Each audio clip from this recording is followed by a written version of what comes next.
నమస్కారం. ఇది సంగతికి స్వాగతం. నల్లధనం, నకిలీ నోట్లు దేశ పురోగతిని, ఆర్థిక వ్యవస్థను పట్టిపీడిస్తున్న అతిపెద్ద సమస్యలు.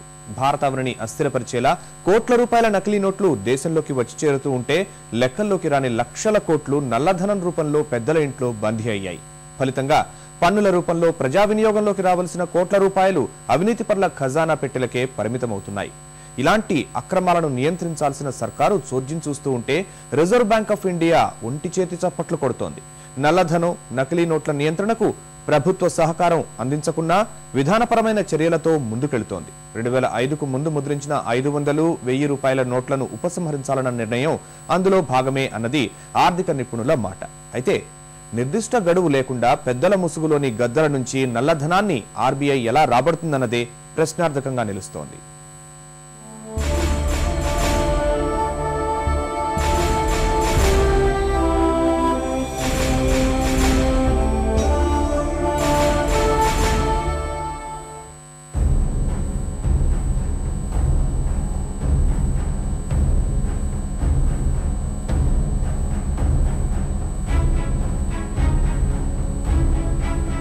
నల్లధనం, అడ్డు అదుపు లేకుండా చలామణి అవుతున్న నకిలీ నోట్లు దేశ ఆర్థిక వ్యవస్థ పురోగతికి గుడ్డలి పెట్టిలా మారాయన్నది నిష్ఠుర సత్యం. ఏటా 1,30,000 కోట్ల రూపాయల నల్లధనం సరిహద్దులు దాటిపోతుంటే చూస్తూ ఊరుకోవడమే తమ పని అయిపోయిందని కేంద్ర నిఘా విభాగ అధిపతిగా పదవి విరమణ చేస్తూ ప్రత్యూష్ సిన్హా వ్యాఖ్యానించారంటే నల్లధనం ఏ స్థాయిలో తరలిపోతుందో ఊహించవచ్చు. నల్లధనాన్ని నియంత్రించడంలో యూపీఏ ఎన్నికలు ఎలాంటి ముందడుగు వేయకుండా నకిలీ నోట్ల ముఠాల ఆటలను అరికట్టడానికి కొన్ని చర్యలు మాత్రం తీసుకున్నారు. కానీ అవి నకిలీ కార్యకలాపాలను పూర్తిగా అడ్డుకోవడంలో విఫలమవుతూనే ఉన్నాయన్నది వాస్తవం. సాక్షాత్తు బ్యాంకుల ఏటీఎంల నుంచే నకిలీ నోట్లు వస్తుండటం చేజారిపోతున్న ఆర్థిక వ్యవస్థకు నిదర్శనంగా నిలుస్తోంది.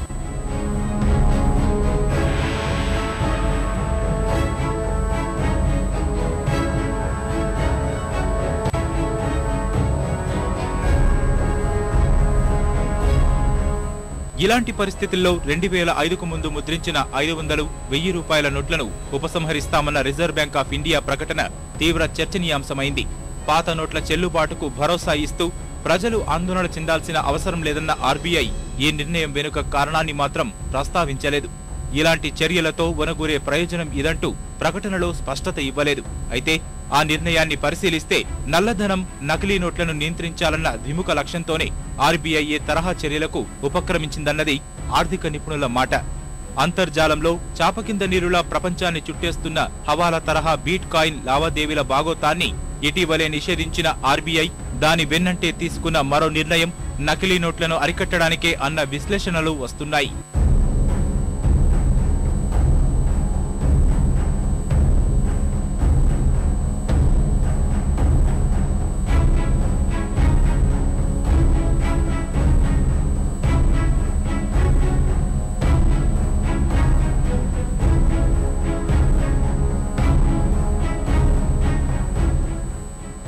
ఆర్బీఐ నిర్ణయంతో నకిలీ నోట్ల మాఫియాను కొంతవరకైనా అడ్డుకోవచ్చన్నది నిపుణుల అభిప్రాయం. కారణం 2005 తర్వాత విడుదల చేసిన పెద్ద నోట్లలో నకిలీల తయారీ సాధ్యం కాని విధంగా పలు భద్రతా ఏర్పాట్లు తీసుకోవడమే. ఆ తర్వాత విడుదల చేసిన ప్రతి నోటుపై ముద్రించిన సంవత్సరం కనిపిస్తోంది.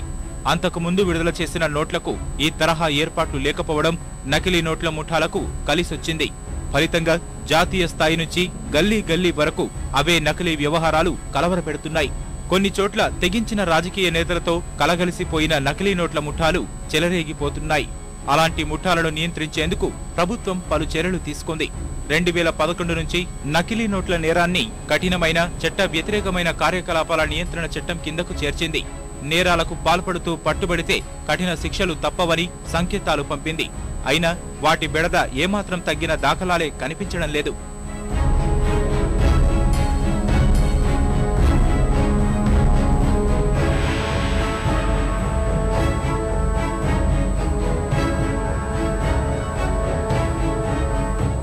మన ఆర్థిక వ్యవస్థను అస్థిరపరిచేందుకు, ఉగ్రముక్కలకు సాయం చేసేందుకు గడిచిన 3 ఏళ్లలో నకిలీ నోట్ల విలువ గణనీయంగా పెరిగింది. అదే సమయంలో కేంద్ర హోంశాఖ, కేంద్ర రాష్ట్ర భద్రతా నిఘా సంస్థలు, సిబిఐ, ఆర్బీఐ, కేంద్ర ఆర్థిక శాఖ ఇలా అన్ని శాఖలు సమస్య నియంత్రణకు శతవిధాలా ప్రయత్నిస్తూనే ఉన్నారు. కానీ ఎత్తుకి పై ఎత్తులు వేస్తున్న నకిలీ నోట్ల ముఠాలు యథేచ్ఛగా తమ పని కానిచ్చేస్తున్నాయి. ఫలితంగానే దేశవ్యాప్తంగా ప్రస్తుతం చలామణిలో ఉన్న మొత్తం ద్రవ్యంలో 10 నుంచి 20% వరకు నకిలీ నోట్లు ఉన్నాయన్నది ఓ అంచనా.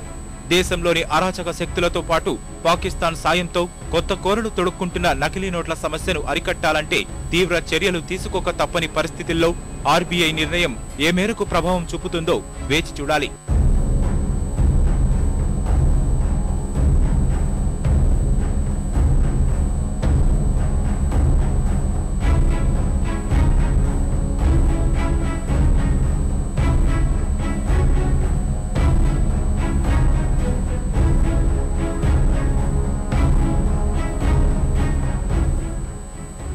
నకిలీ నోట్ల తర్వాత దేశ ఆర్థిక వ్యవస్థను పట్టి పీడిస్తున్న మరో పెద్ద సమస్య నల్లధనం.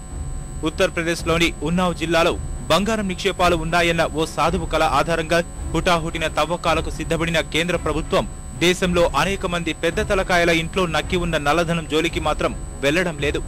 అధ్యయనాల అంచనాల ప్రకారం దేశంలో ప్రస్తుతం చలామణిలో ఉన్న ద్రవ్యంలో 23 నుంచి 26% నల్లధనం రూపంలో లెక్కల్లో రాకుండా ఉంది. పన్నులు ఎగవేయడం, అక్రమార్గాల్లో సంపాదించడం వంటి అవినీతి కార్యక్రమాలతో కోట్ల రూపాయల ధనం కొంతమంది పెద్దల చెరలో బందీ అయి ఉంది. అందులో దాడుల రూపంలో అవినీతి నిరోధక శాఖ వెలికి తీస్తున్నది సముద్రంలో నీటి చుక్కంతేనన్నది స్వచ్ఛంద సంస్థల వాదన.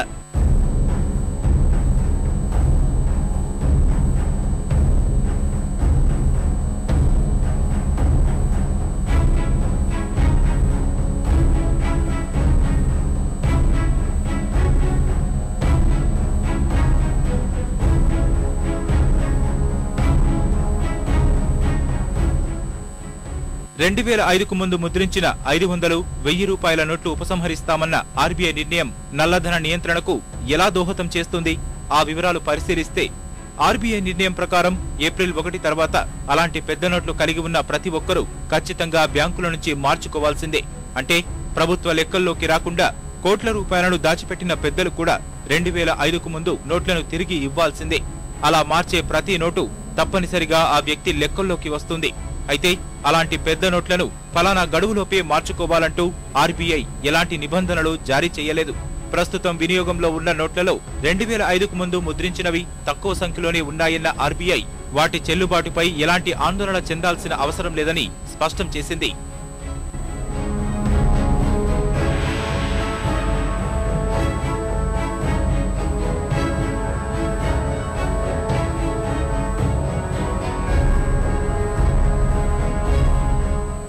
నల్లధనం, నకిలీ నోట్ల చలామణిని అరికట్టే ఉద్దేశంతో ఆర్బీఐ తీసుకున్న నిర్ణయాలు ఆర్థిక వ్యవస్థకు మంచి చేసేవే అయినా సాధారణ ప్రజలకు మాత్రం ఇక్కట్లు తప్పేలా లేవు.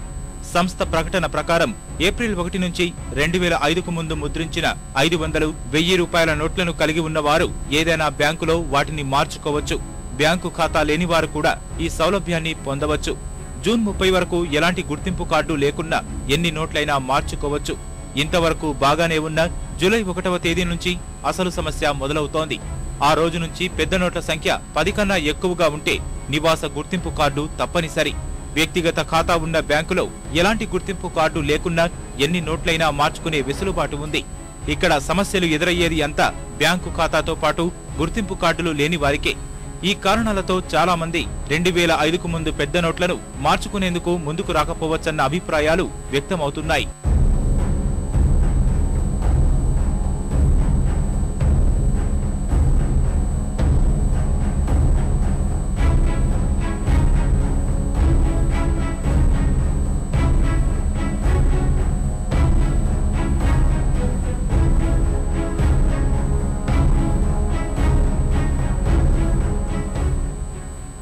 లక్షల కోట్ల నల్లధనం సరిహద్దు దాటి విదేశాలకు తరలిపోతున్న ప్రస్తుత తరుణంలో ఆర్బీఐ ఒక్కటే ఇలాంటి చర్యలు తీసుకోవడం వల్ల పెద్ద ఉపయోగం లేదన్న వాదనలు వినిపిస్తున్నాయి. విదేశాల్లో నక్కి ఉన్న కోట్ల రూపాయల నల్లధనాన్ని దేశానికి తీసుకురాకుండా చిన్న చిన్న చర్యలతో ప్రభుత్వం కాలయాపన చేస్తున్నంత వరకు ఆర్బీఐ చేపట్టే చర్యలు ఒంటిచేతి చప్పట్లుగానే మిగులుతాయి. భారత్ నుంచి గంటకు 10 కోట్ల రూపాయలు విదేశాలకు అక్రమంగా తరలిపోతున్నాయని గ్లోబల్ ఫైనాన్షియల్ ఇంటిగ్రిటీ సంస్థ 2010లోనే వెల్లడించింది. విదేశాల్లో భారతీయులు దాచిన సొమ్ము 24 లక్షల కోట్ల వరకు ఉంటుందని 2 ఏళ్ల కిందటే మాజీ సిబిఐ సంచాలకులు ఏపీ సింగ్ కుండబద్దలు కొట్టారు. అయినా నల్లధనాన్ని దేశానికి వెనక్కి తీసుకురావడంలో యూపీఏ ఏలికలు తీసుకున్న చర్యలు శూన్యం. ఆర్బీఐ మరిన్ని చర్యల ద్వారా విదేశాల్లో దాగి ఉన్న నల్లధనాన్ని దేశానికి తీసుకురావాలంటే ప్రభుత్వ సహకారం తప్పనిసరి. అందుకే ఎన్నికల తర్వాత అయినా ఈ పరిస్థితిలో మార్పు వస్తుందేమో వేచి చూడాలి.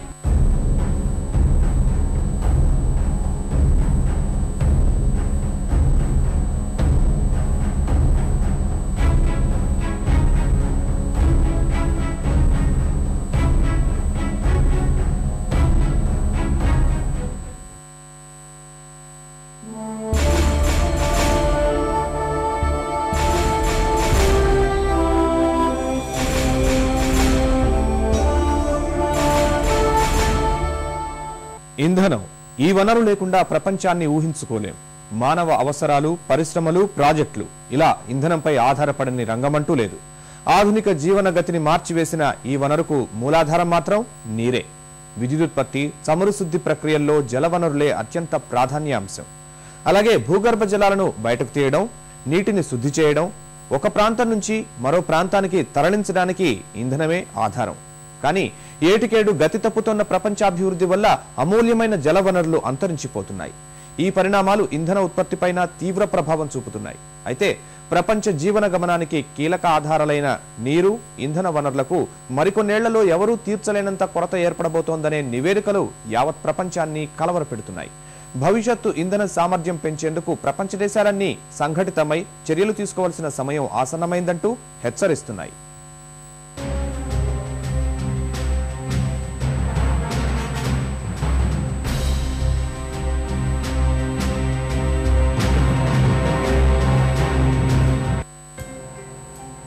ప్రపంచంలో అంతరించిపోతున్న ప్రకృతి వనరుల్లో నీరు ఒకటి. మానవ కోటికి జీవనాధారమైన జలం ప్రత్యక్షంగా, పరోక్షంగా ఎన్నో కృత్రిమ వనరుల సృష్టికి మూలాధారం. వ్యవసాయం, పరిశ్రమలు, భారీ ప్రాజెక్టులు ఇలా భూమి మీది ప్రతి రంగం ఏదో రకంగా నీటితో ముడిపడి ఉన్నదే. సూటిగా చెప్పాలంటే జలమే లేకపోతే ఈ ప్రపంచానికి మనుగడే ఉండదు. జీవరాశి ఉనికినే ఊహించుకోలేం. జనాభా పెరుగుదల, పారిశ్రామికీకరణ, అభివృద్ధి, నగరీకరణ, కాలుష్యం ఇలా కారణాలేమైనా ఏటికేడు నీటి లభ్యత తగ్గిపోయి ప్రపంచం గొంతెండిపోతుంది. అడుగంటిపోతున్న జలవనరుల కొరత భవిష్యత్తులో అనేక రంగాలపై ప్రభావం చూపుతుందని ఎప్పటికప్పుడు అంతర్జాతీయ సంస్థల నివేదికలు, పర్యావరణ శాస్త్రవేత్తలు హెచ్చరిస్తూనే ఉన్నారు.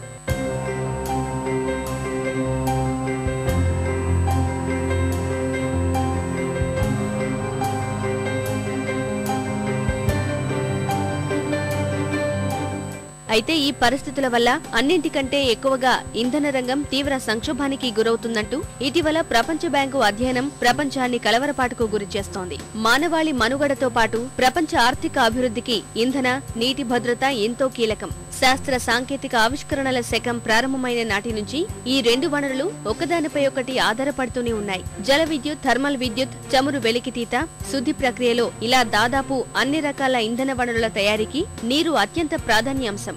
అలాగే భూగర్భ జలాలను బయటకు తీయడం, నీటిని శుద్ధి చేయడం, ఒక ప్రాంతం నుంచి మరో ప్రాంతానికి తరలించాలంటే విద్యుత్, చమురు లాంటి ఇంధనాలు తప్పనిసరి. నీరు, విద్యుత్ రెండూ లేనిదే జీవ ఇంధనం ఉత్పత్తి సాధ్యం కాదు. ప్రపంచ జీవన గమనానికి కీలకాధారాలైన నీరు, ఇంధన వనరులకు మరికొన్నేళ్లలో ఎవరూ తీర్చలేనంత కొరత ఏర్పడబోతోందనే నివేదికలు యావత్ ప్రపంచానికి ఆందోళన కలిగిస్తున్నాయి.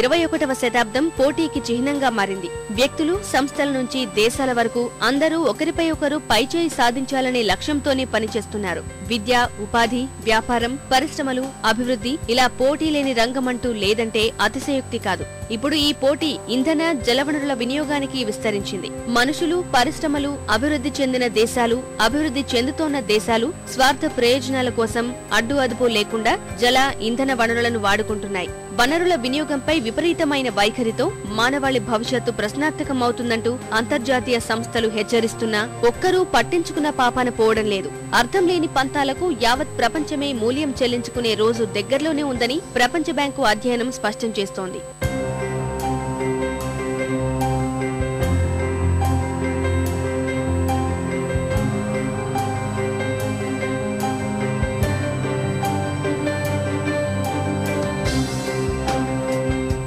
ఏటికేడు ప్రపంచ జనాభా గణనీయంగా పెరుగుతోంది. అందుకు తగ్గట్టుగానే వనరుల వినియోగము హద్దుమీరుతోంది. ప్రస్తుతం 700 కోట్లు దాటిన ప్రపంచ జనాభా 2035 నాటికి 900 కోట్లకు చేరుతుందని అంచనా. అంతమందికి సరిపడా ఆహారం అందించాలంటే ఇప్పటి వ్యవసాయ ఉత్పత్తుల కంటే మరో 50% అదనంగా అవసరమవుతుంది. వచ్చే 2 దశాబ్దాల్లో భూగర్భ జల వినియోగం 15%, ఇంధన అవసరాలు 35% పెరుగుతాయని అంతర్జాతీయ ఇంధన సంస్థ IEA నివేదిక స్పష్టం చేస్తోంది. అయితే జలాధారిత ఇంధన వనరుల్లో నీటి వినియోగం ఏకంగా 85%కి పెరుగుతుందనే అంచనా భవిష్యత్తు ఇంధన రంగాన్ని ప్రశ్నార్థకం చేస్తోంది.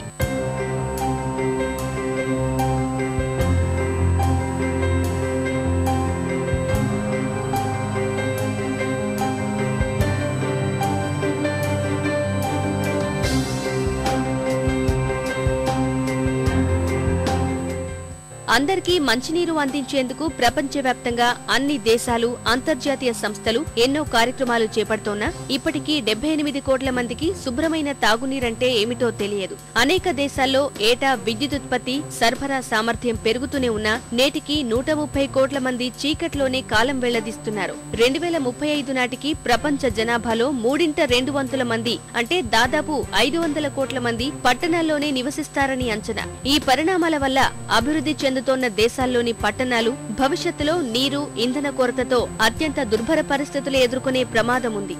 అనూహ్య వాతావరణ మార్పులు ప్రపంచ ఇంధన వ్యవస్థపై తీవ్ర ప్రభావం చూపనున్నాయి. అతివృష్టి, అనావృష్టి వల్ల స్థిరమైన ఇంధన ఉత్పత్తి దెబ్బతినే అవకాశాలున్నాయి. భూతాపం హెచ్చి నదులు, సరస్సులు, ఇతర జలవనరుల్లోని నీటి నిల్వలు తగ్గిపోయి రాబోయే రోజుల్లో వందలాది విద్యుత్ కేంద్రాల్లో ఉత్పత్తి పూర్తిగా నిలిచిపోయే ప్రమాదముంది. అంటే పుష్కలమైన జలవనరులు లేనిదే భవిష్యత్తు మానవ అవసరాలకు సరిపోయే ఇంధనాన్ని ఉత్పత్తి చేయడం అసాధ్యమన్నమాట.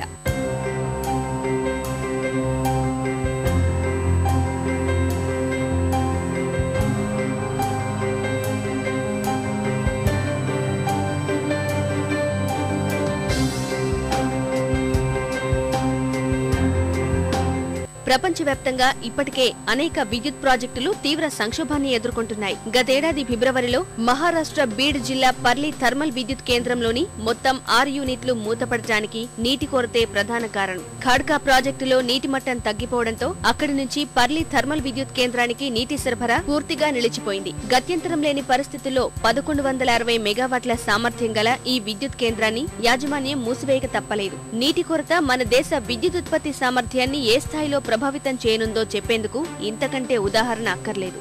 భూతాపం, నీటి కొరత సమస్యలు అగ్రరాజ్యాల ఇంధన ఉత్పత్తిపైన తీవ్ర ప్రభావం చూపుతున్నాయి. అన్ని రంగాల్లో ప్రపంచ నెంబర్ 1 గా నిలుస్తోన్న అమెరికా జలవనరుల కొరతను అధిగమించలేకపోతోంది. ఇటీవల అమెరికాలో విద్యుదుత్పత్తి గణనీయంగా పడిపోవడానికి జలవనరుల కొరతే ప్రధాన కారణమని చెప్పక తప్పదు. విపరీతమైన వేడిగాలుల వల్ల నీటి ఉష్ణోగ్రత పెరగడంతో శీతలీకరణ వ్యవస్థకు ప్రమాదం పొంచి ఉన్నందున ఫ్రాన్స్ లోని చాలా వరకు అణు విద్యుత్ కేంద్రాల్లో ఉత్పత్తి నిలిచిపోయే పరిస్థితి నెలకొంది. చైనా, బ్రెజిల్, శ్రీలంక సహా అనేక దేశాల్లో ఇటీవల విద్యుత్ ఉత్పత్తికి ఆటంకం కలగడానికి క్షీణిస్తోన్న జలవనరులే అసలు కారణం. అయితే అభివృద్ధి చెందిన దేశాల కంటే అభివృద్ధి చెందుతోన్న దేశాలే భవిష్యత్తులో తీవ్ర ఇంధన సమస్యను ఎదుర్కోవాల్సి వస్తుందనే నివేదికలు మరింత ఆందోళనకు గురిచేస్తున్నాయి.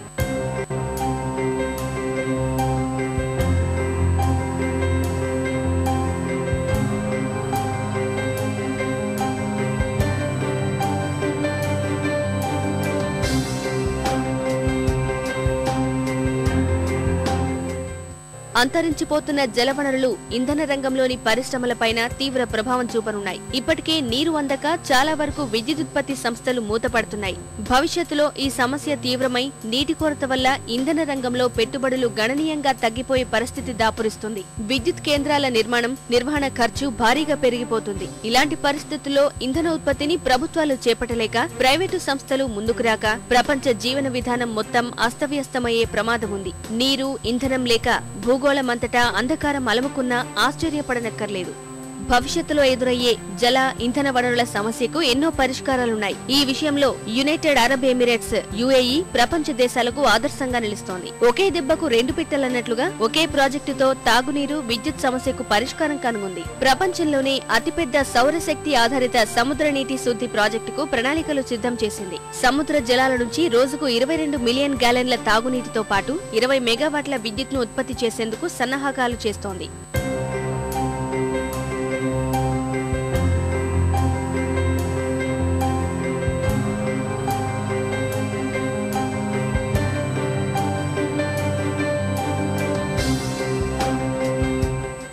ముంచుకొస్తున్న జల ఇంధన వనరుల కొరతను ధీటుగా ఎదుర్కోవాలంటే ప్రపంచ దేశాలన్నీ సంఘటితం కావాలి. అంతర్జాతీయ వేదికలను ఏర్పాటు చేసి అన్ని దేశాల సమన్వయంతో ప్రత్యామ్నాయ మార్గాలను అన్వేషించాలి. వనరుల కొరత, మానవాళి మనుగడకు దోహదపడే పరిష్కార మార్గాలను ఆచరణలో పెట్టాలి. పక్కా ప్రణాళికతో, కాలపరిమితితో కూడిన లక్ష్యాలను నిర్దేశించుకోవాలి. థర్మల్ విద్యుత్ కేంద్రాల్లో నీటి వాడకాన్ని తగ్గించేలా ప్రత్యామ్నాయ శీతలీకరణ పద్ధతులను కనుగొనాలి. సాగర జలాలను వినియోగించుకునే విధానంపై దృష్టి సారిస్తే కొంతవరకు మంచినీటి కొరత తగ్గే అవకాశాలున్నాయి.